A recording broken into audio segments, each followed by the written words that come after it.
BRS party రాష్ట్ర కార్యవర్గ విస్తృత స్థాయి సమావేశం ఈ నెల 19న నిర్వహించాలని పార్టీ అధినేత కె చంద్రశేఖరరావు నిర్ణయించారు. 19న మధ్యాహ్నం 1 గంటకు తెలంగాణ భవన్లో ఈ సమావేశం జరగనున్నది. అధినేత కేసీఆర్ అధ్యక్షతన పార్టీ కార్యవర్గం, జిల్లా పార్టీ అధ్యక్షులు, ప్రస్తుత మాజీ ఎమ్మెల్సీలు, ఎమ్మెల్యేలు, కార్పొరేషన్ చైర్మన్లు, జిల్లా పరిషత్ చైర్మన్లు, డీసీసీబీ, డీసీఎంఎస్ పార్టీ నియోజకవర్గ ఇన్ఛార్జీలతో విస్తృత స్థాయి సమావేశం నిర్వహిస్తామని పార్టీ వర్కింగ్ ప్రెసిడెంట్ తారక రామారావు తెలిపారు.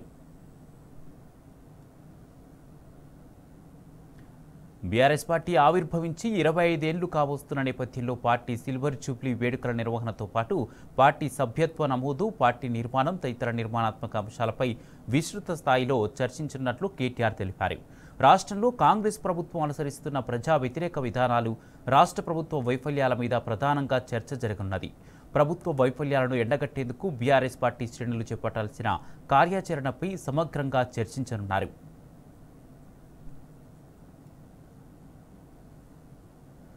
ప్రభుత్వం ఇచ్చిన హామీలను నెరవేర్చుకోవడమే ప్రధాన ఉద్దేశమని కేటీఆర్ స్పష్టం చేశారు.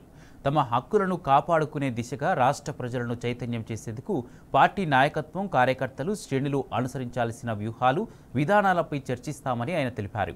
సమగ్ర చర్చ జరిపి ముఖ్యమైన నిర్ణయాలు తీసుకునే కీలక సమావేశం నిర్వహిస్తామని వివరించారు.